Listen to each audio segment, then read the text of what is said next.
여러분, 믿으시겠습니까? 제 인생은 남편 장례식장에서 무너졌습니다. 2024년 11월 3일 새벽 남편은 심장마비로 세상을 떠났습니다. 응급실 복도에서 저는 그저 멍하니 앉아 있었습니다. 42살에 만나 28회를 함께 살았습니다. 이제 일은 남은 인생을 어떻게 살아야 할지 막막했습니다. 장례식장은 조문객들로 북적였습니다. 그런데 이상했습니다. 신우이가 제 옆에 서서 속삭였습니다. 형님, 장례 끝나고 우리 따로 얘기 좀 해요. 목소리가 차가웠습니다. 저는 고개를 끄덕였지만 가슴 한편이 서늘했습니다. 3일장을 치르는 내내 시댁 식구들은 저를 피했습니다. 눈도 마주치지 않았습니다. 큰아들은 조문객 응대만 했고 작은아들은 계속 전화만 받았습니다. 무슨 일인지 귀에 대고 속삭이는 모습이 수상했습니다. 발인 다음 날 시댁 식구들이 한자리에 모였습니다. 남편의 작은 형님 댁 거실이었습니다. 저는 구석에 앉았습니다. 신우이가 서류 봉투를 꺼냈습니다. 이제 정리할 게 있어서요. 큰아들이 말을 받았습니다. 아버지가 남긴 재산은 총 30억 정도 됩니다. 부동산 2채, 예금, 주식 합쳐서요. 숨이 멎는 것 같았습니다. 30억? 저는 그 액수를 처음 들었습니다.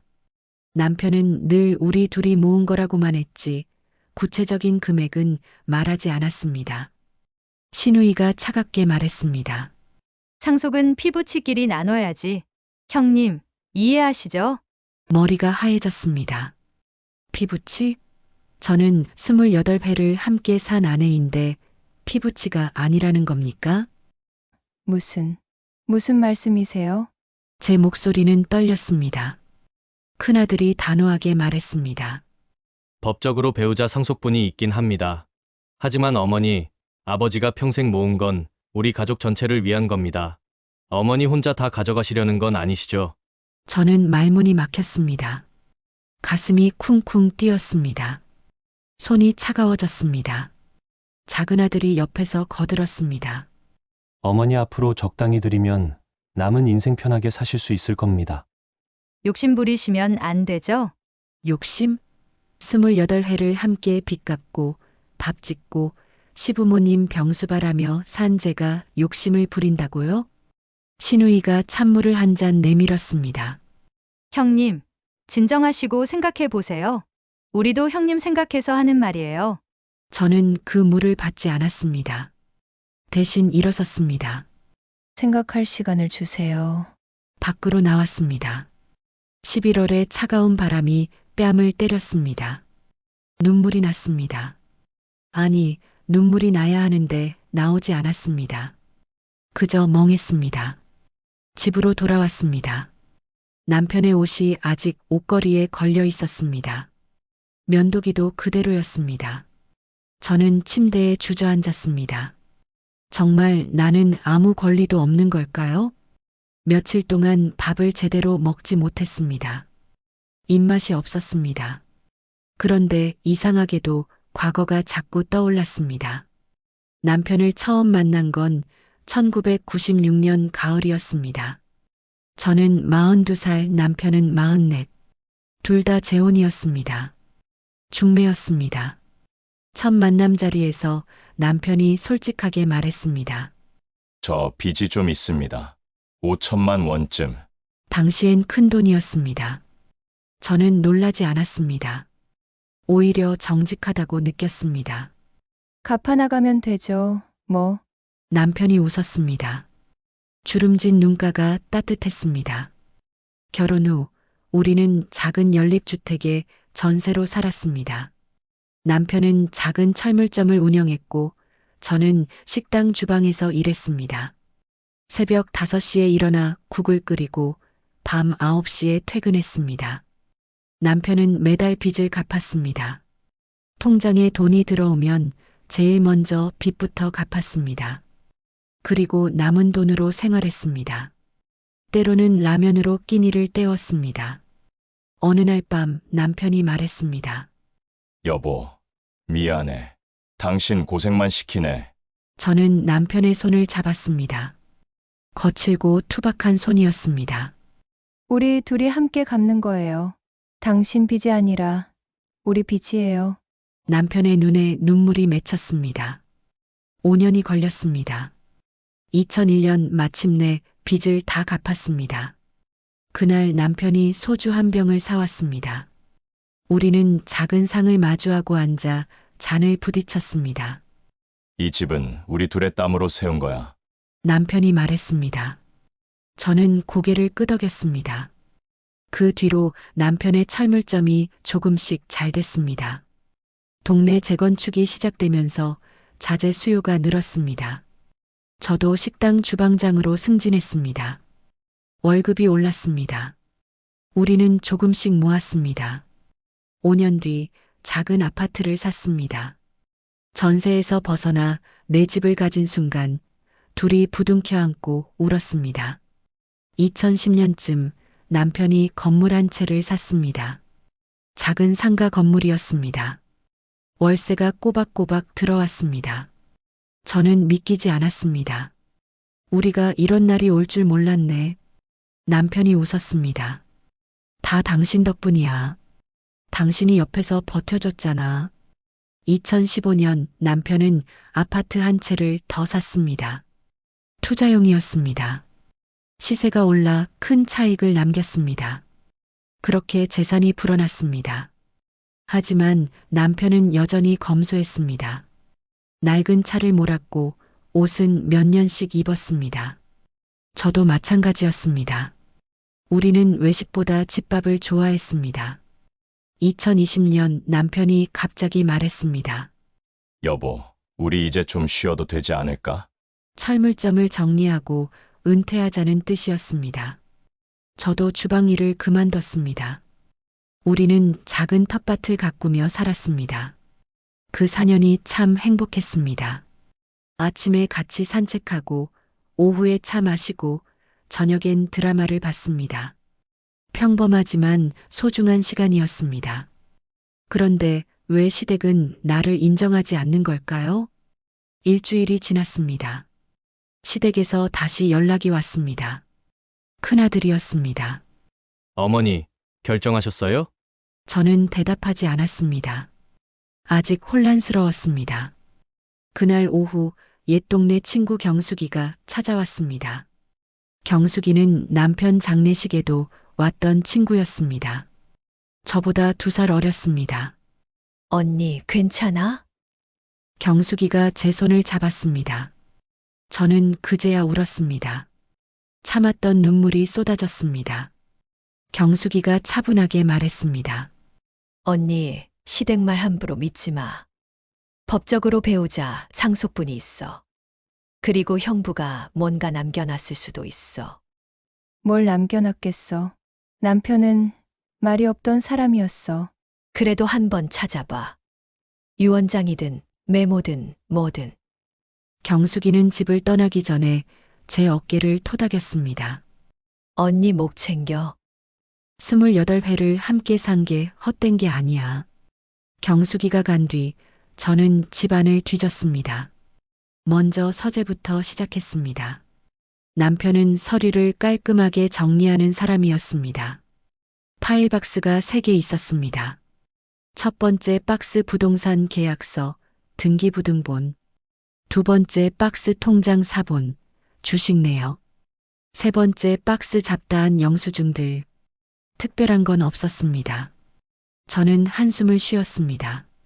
다음은 침실 옷장이었습니다.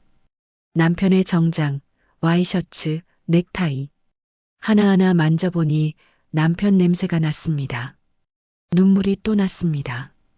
옷장 맨 위 칸 오래된 가방이 있었습니다.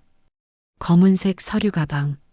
남편이 철물점 다닐 때 쓰던 거였습니다. 저는 가방을 내렸습니다. 먼지가 풀썩 일었습니다. 지퍼를 열었습니다. 안에 낡은 봉투 하나가 들어 있었습니다. 노란색 봉투. 겉면에 펜으로 쓴 글씨가 있었습니다. 아내에게 심장이 쿵쿵 뛰었습니다. 손이 떨렸습니다. 봉투를 열었습니다. 안에 편지지 2장이 들어 있었습니다. 남편의 필체였습니다. 글씨가 삐뚤삐뚤했습니다. 남편은 글씨를 잘 쓰지 못했습니다. 편지를 읽었습니다. 여보, 이 편지를 읽고 있다면 내가 먼저 간 거겠지. 미안해. 당신보다 먼저 가서 우리가 함께 모은 재산 다 당신 거야. 빚쟁이였던 나를 받아준 사람은 당신뿐이야. 5천만 원 빚 당신이 함께 갚아줬어. 철물점도, 건물도, 아파트도 다 우리 둘이 이룬 거야. 시댁 식구들이 뭐라 하더라도 흔들리지 마. 이 재산은 당신과 내가 함께 쌓은 것. 절반은 반드시 당신 몫이야. 사랑해. 다음 생에 다시 만나자. 편지를 읽는 동안 눈물이 멈추지 않았습니다. 남편의 마지막 목소리가 들리는 것 같았습니다. 2번째 장에는 간단한 메모가 있었습니다. 재산 목록. 강남구 아파트 한 채 시세 15억. 서초구 상가 건물 한 채 시세 10억. 예금 3억. 주식 2억. 합계 약 30억. 이 재산의 절반 15억은 아내 목. 아래쪽에 남편의 도장이 찍혀 있었습니다. 날짜는 2023년 3월 15일. 저는 편지를 가슴에 안았습니다.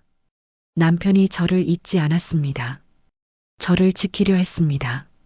하지만 한편으로 불안했습니다. 봉투 안에 뭐가 들어있을까 궁금했던 그 순간의 떨림은 이제 희망으로 바뀌었습니다. 하지만 동시에 두려움도 밀려왔습니다. 이 편지로 시댁을 설득할 수 있을까요? 다음 날 저는 시댁에 전화를 걸었습니다. 큰아들에게였습니다. 만나서 얘기 좀 하자. 목소리를 가다듬었습니다. 떨리지 않으려 애썼습니다. 어머니, 결정하신 거예요? 할 말이 있어. 그날 오후 다시 작은 형님 댁에 모였습니다.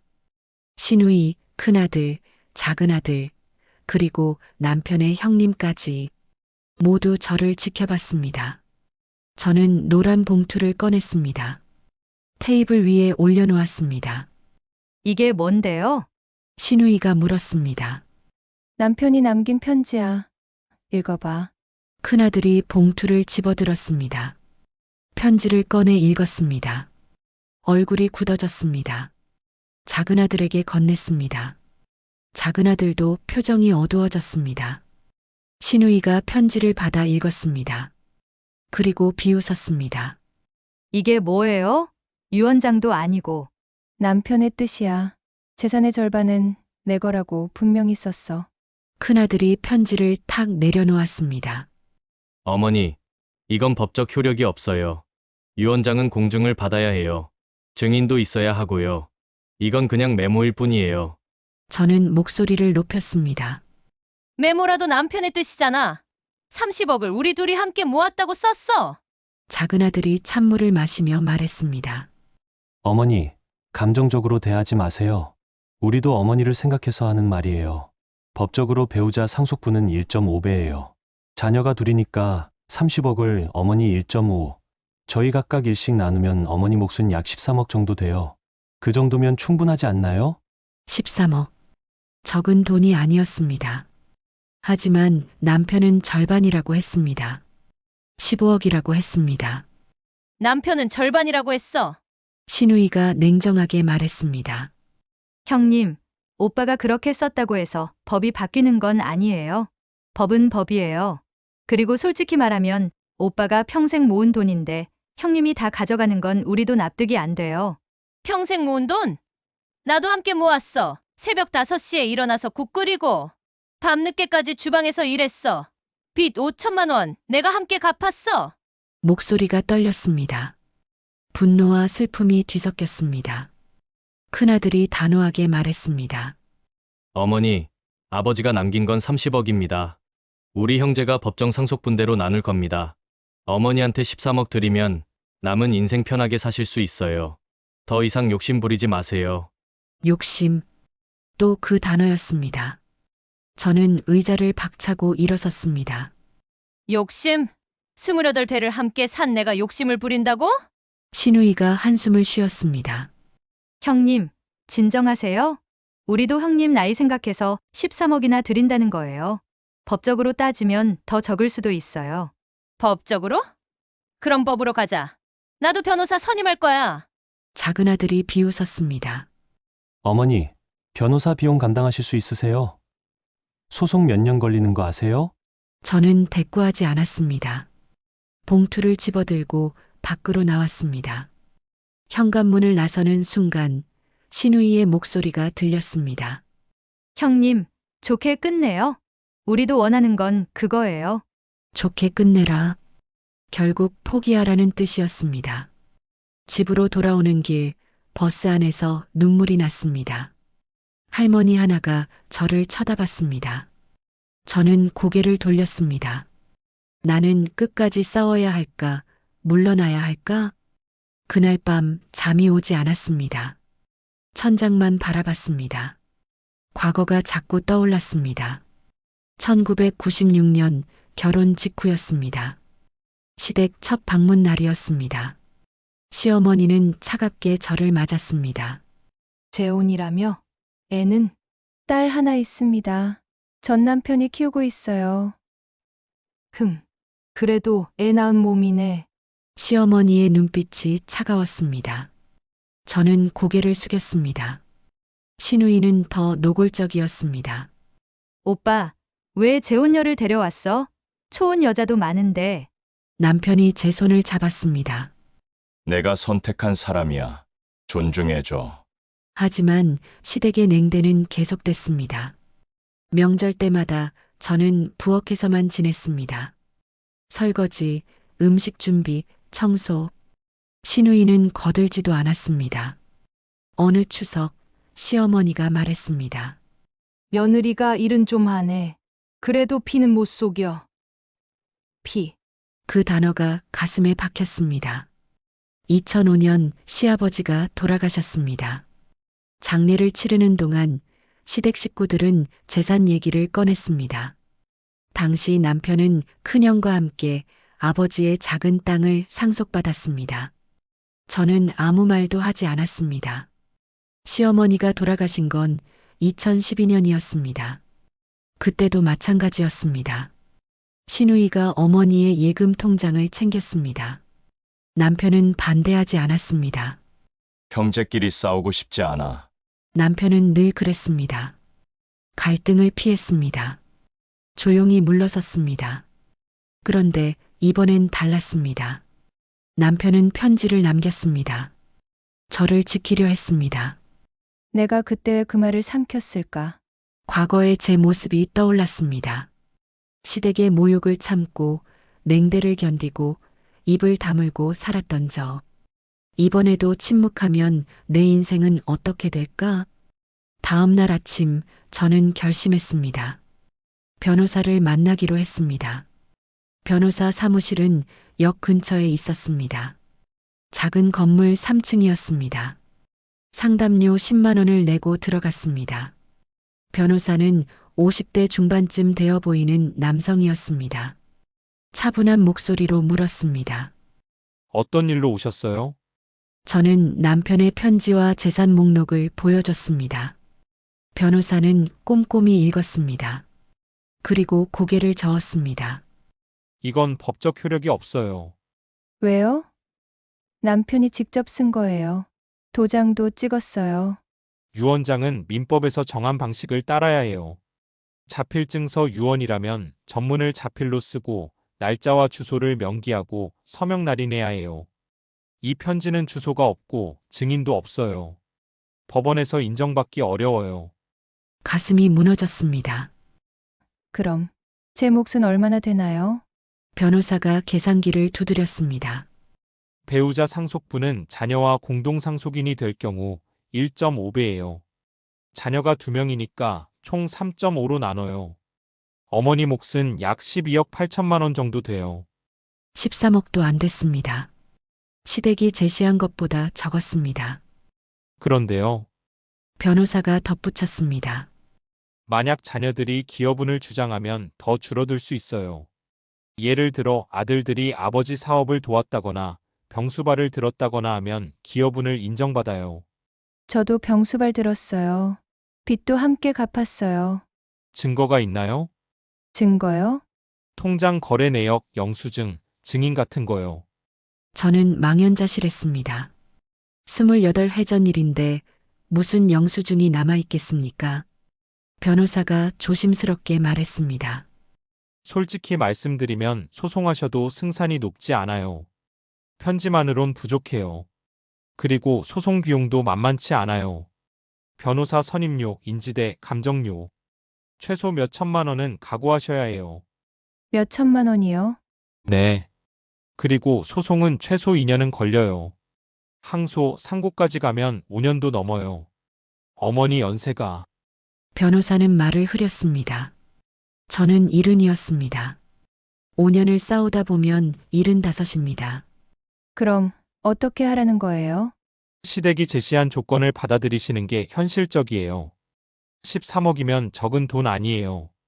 남은 인생 편하게 사실 수 있어요. 저는 입술을 깨물었습니다. 편하게 살라. 남편의 뜻을 포기하고 시댁의 조건을 받아들이고 조용히 물러나라. 사무실을 나왔습니다. 거리는 붐볐습니다.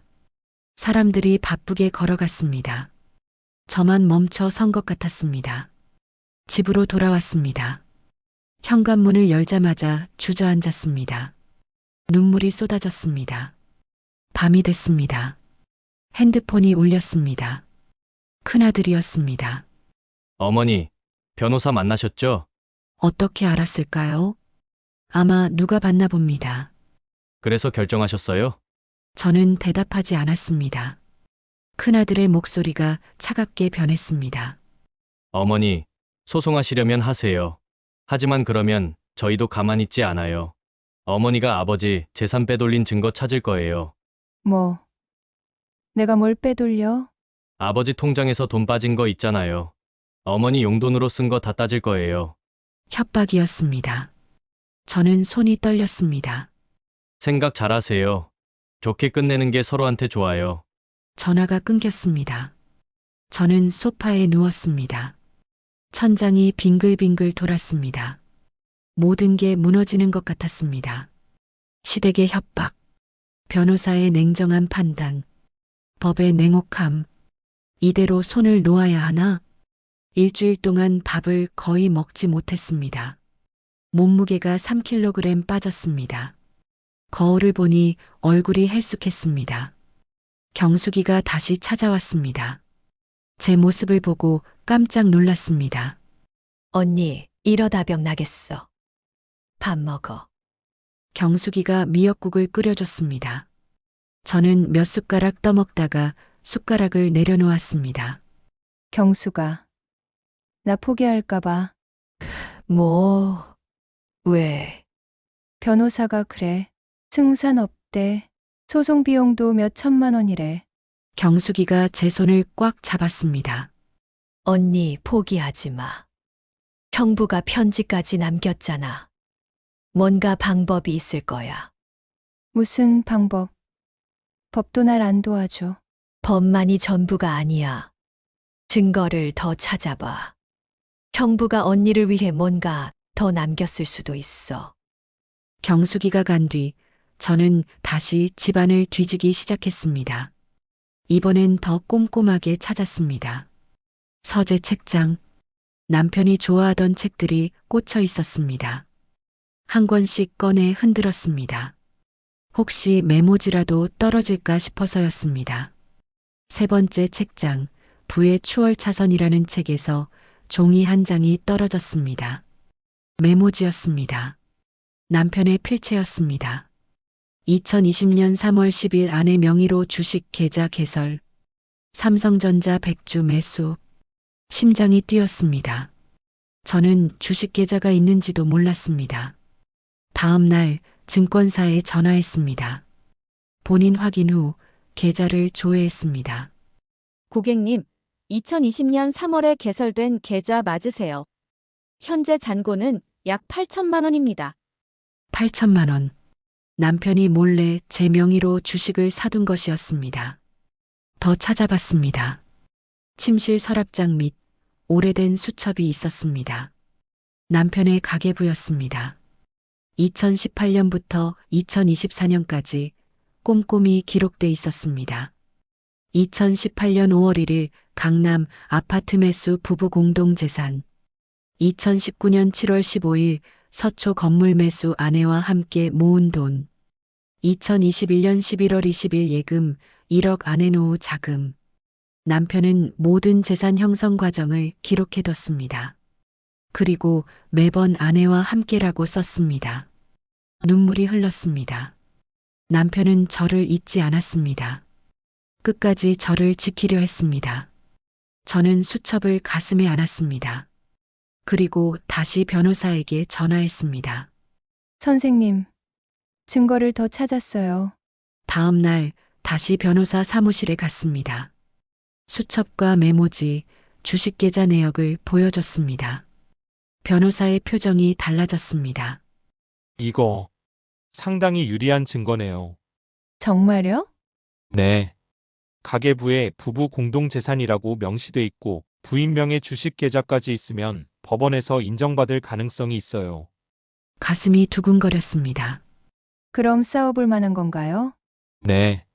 하지만 쉽진 않을 거예요. 상대방도 변호사를 선임할 테니까요. 괜찮아요. 저도 끝까지 싸울 거예요. 변호사가 고개를 끄덕였습니다. 그럼 소송 준비를 시작하죠. 우선 상속 재산분할 심판을 청구해야 해요. 집으로 돌아오는 길 마음이 조금 가벼워졌습니다. 남편이 남긴 흔적들이 저를 지켜주고 있었습니다. 하지만 한편으로 두려웠습니다. 정말 이길 수 있을까? 시댁이 어떤 수를 쓸까? 2025년 1월 법원에 상속 재산분할 심판을 청구했습니다. 변호사 선임료로 2천만 원을 냈습니다. 주식계좌에 돈 일부를 썼습니다. 시댁 측도 즉시 변호사를 선임했습니다. 그리고 반격이 시작됐습니다. 첫 번째 공격은 기업은 주장이었습니다. 큰아들 측 변호사가 제출한 서류에는 이렇게 적혀 있었습니다. 피상속인 남편의 재산 형성에 자녀들이 크게 기여했음. 큰아들은 2010년부터 아버지 사업을 도왔고 작은아들은 병원비를 지원했음. 거짓말이었습니다.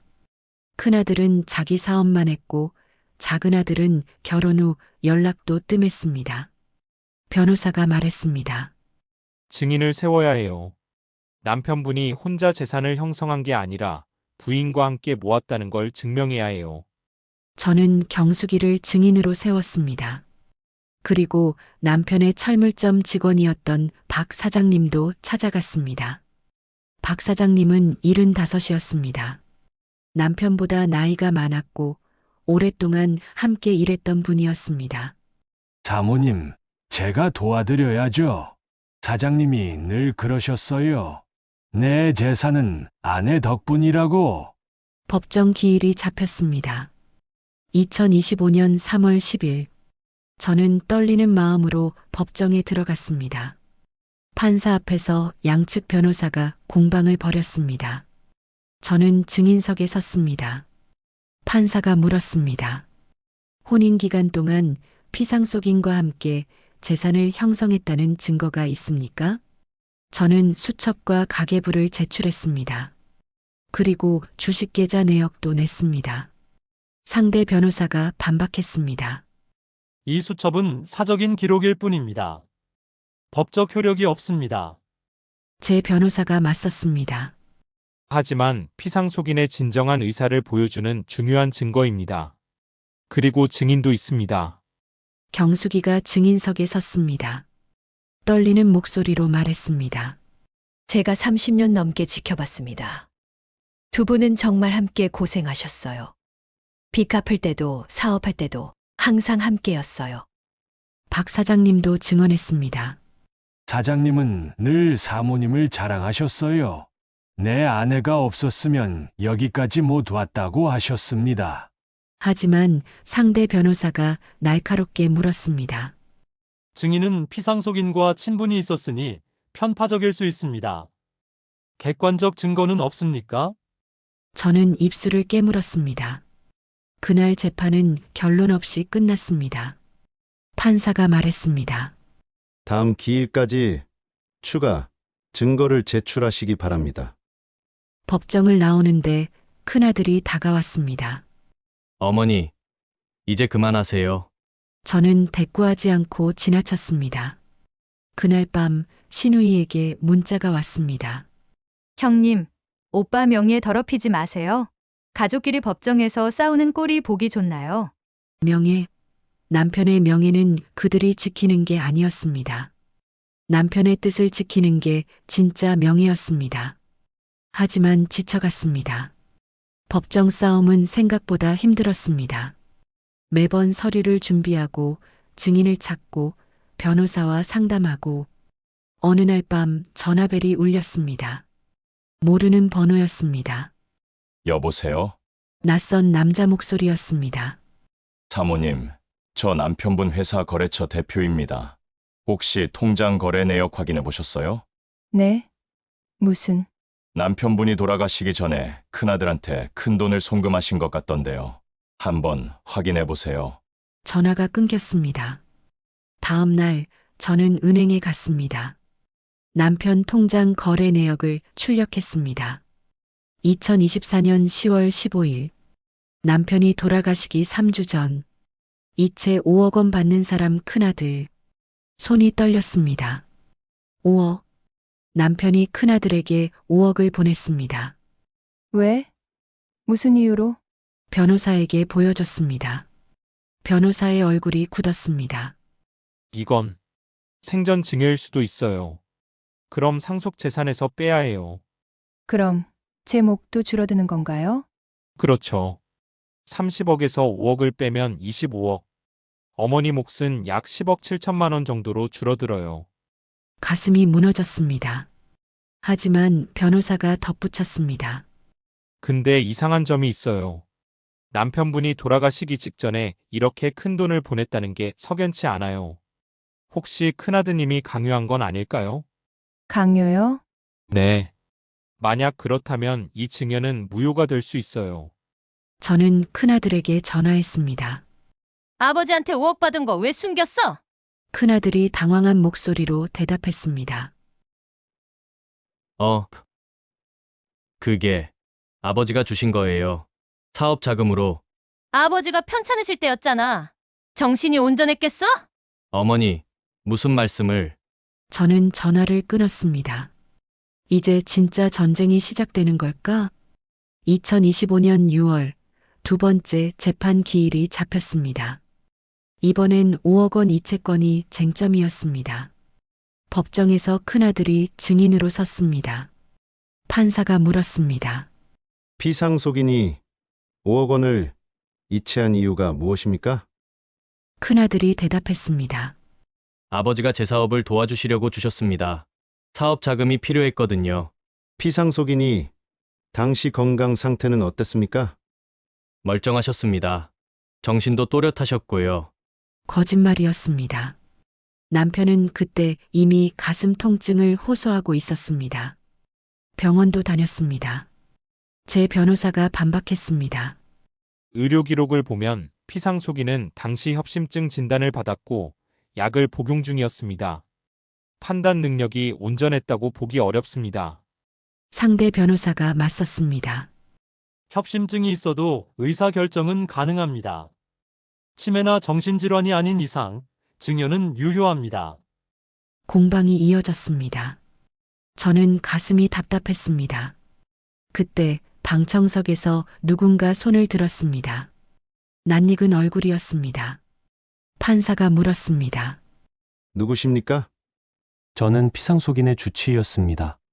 중요한 증언이 있습니다. 주치의? 저는 깜짝 놀랐습니다. 남편의 주치의는 김 원장님이었습니다. 제가 연락했던 분이었습니다. 김 원장님이 증인석에 섰습니다. 저는 2024년 10월 초에 환자를 진료했습니다. 당시 환자는 가슴 통증과 함께 불안 증세를 보였습니다. 그리고 제게 이렇게 말했습니다. 아들이 자꾸 돈을 달라고 한다. 어떻게 해야 하나? 법정이 술렁였습니다. 큰아들의 얼굴이 하얗게 질렸습니다. 김 원장님이 계속 말했습니다. 환자는 스트레스를 많이 받고 있었습니다. 제가 왜 주시려고 하느냐고 물었더니 안 주면 며느리가 집에 못 들어오게 한다라고 하셨습니다. 저는 눈물이 났습니다. 남편이 협박을 받았던 겁니다. 판사가 큰아들에게 물었습니다. 이에 대해 할 말이 있습니까? 큰아들이 더듬거렸습니다.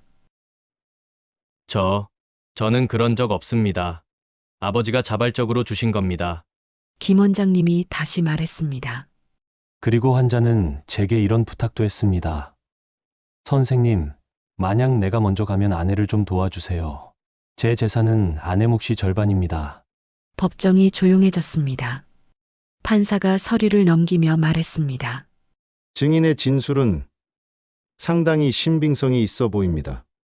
추가 조사가 필요하겠습니다. 재판이 끝난 후 저는 김 원장님께 달려갔습니다. 선생님, 정말 감사합니다. 어떻게? 사모님, 환자가 부탁했습니다. 제가 어떻게 모른 척할 수 있겠어요? 눈물이 멈추지 않았습니다. 그날 밤 경숙이에게 전화가 왔습니다. 언니, 법정에서 대박 났다며? 주치의 선생님이 도와주셨어. 역시 형부가 언니를 지켜주고 있는 거야. 며칠 후 상대 변호사에게서 연락이 왔습니다. 의뢰인 측에서 합의를 원합니다. 합의. 싸움을 포기하겠다는 뜻이었습니다. 저는 제 변호사와 상의했습니다. 어떻게 할까요? 변호사가 말했습니다. 합의 조건을 들어보시죠. 하지만 너무 양보하지 마세요. 우리가 유리한 상황이에요. 며칠 후 양측이 만났습니다. 큰아들은 고개를 숙이고 있었습니다. 상대 변호사가 말했습니다. 30억 중 15억을 어머님께 드리겠습니다. 그리고 5억 원 이채권은 상속 재산에 합산하지 않겠습니다. 15억. 남편이 편지에 쓴 금액이었습니다. 저는 고개를 끄덕였습니다. 좋아요. 합의서에 서명했습니다. 남편이 끝까지 저를 지켜줬습니다. 2025년 7월 합의금 15억 원이 제 계좌로 들어왔습니다. 통장을 확인하는 순간 눈물이 났습니다. 돈이 아까워서가 아니었습니다. 남편의 마지막 뜻을 지켜냈다는 안도감이었습니다. 시댁과는 연락을 끊었습니다. 큰아들도 작은아들도 시누이도 누구도 먼저 연락하지 않았습니다. 처음엔 씁쓸했습니다. 28해를 시댁 식구로 살았는데 결국 남는 건 돈뿐이었습니다. 하지만 경숙이가 말했습니다. 언니, 가족은 피로 정해진 게 아니야. 마음으로 정해지는 거야. 형부는 끝까지 언니 편이었잖아. 맞는 말이었습니다. 저는 작은 아파트를 샀습니다. 역 근처 햇볕 잘 드는 곳이었습니다. 그리고 남은 돈은 안전하게 예금했습니다. 어느 날 경숙이가 제안했습니다. 언니, 우리 봉사활동 같이 해볼래? 혼자 사는 할머니들 도와주는 거. 저는 흔쾌히 승낙했습니다. 일주일에 2번 복지관에 나가서 홀로 사는 어르신들을 도왔습니다. 말벗도 대어드리고 식사도 함께하고 병원 동행도 했습니다. 그러던 어느 날 75살 할머니를 만났습니다. 이름은 박순자. 혼자 사셨습니다. 자식은 있었지만 연락이 뜸했습니다. 박 할머니가 말했습니다. 아들이 돈만 보내. 얼굴은 1년에 한 번 볼까 말까야. 저는 고개를 끄덕였습니다. 그 마음을 알 것 같았습니다. 할머니, 제가 자주 올게요. 박 할머니가 제 손을 꽉 잡았습니다. 봉사를 하면서 저는 깨달았습니다. 재산보다 소중한 건 결국 사람이었습니다. 남편이 남긴 진짜 유산은 15억이 아니라 저를 끝까지 믿어준 그 마음이었습니다. 2025년 10월 남편의 기일이 돌아왔습니다. 저는 혼자 성묘를 갔습니다. 시댁 식구는 아무도 오지 않았습니다. 묘비 앞에 국화꽃을 놓고 조용히 말했습니다. 여보, 당신 뜻대로 했어요. 15억 받았어요. 고마워요. 바람이 불었습니다. 남편이 대답하는 것 같았습니다. 집으로 돌아오는 길 핸드폰이 울렸습니다. 모르는 번호였습니다. 여보세요? 어머니, 큰아들이었습니다. 오랜만에 듣는 목소리였습니다. 미안해요. 짧은 사과였습니다. 하지만 진심이 느껴졌습니다. 저는 잠시 침묵했습니다. 그리고 말했습니다. 알았어. 건강하게 살아. 전화를 끊었습니다. 용서한 건 아니었습니다. 하지만 더 이상 미워하지 않기로 했습니다. 미움은 저를 지치게 할 뿐이었습니다. 저는 이제 남은 인생을 저를 위해 살기로 했습니다. 남편이 지켜준 이 인생을 의미 있게 쓰기로 했습니다. 봉사도 하고 친구들도 만나고 가끔은 여행도 가고 재산보다 소중한 건 결국 지켜온 마음이었습니다. 저희 채널은 여러분의 사연과 마음을 함께 나누는 곳입니다. 끝까지 함께 해주셔서 진심으로 감사드리고 오늘 이야기가 마음에 남으셨다면 좋아요와 구독으로 응원 부탁드립니다. 여러분의 작은 관심이 저희에게는 아주 큰 힘이 됩니다. 항상 건강하시고 내일은 오늘보다 더 행복하시길 바랍니다. 감사합니다.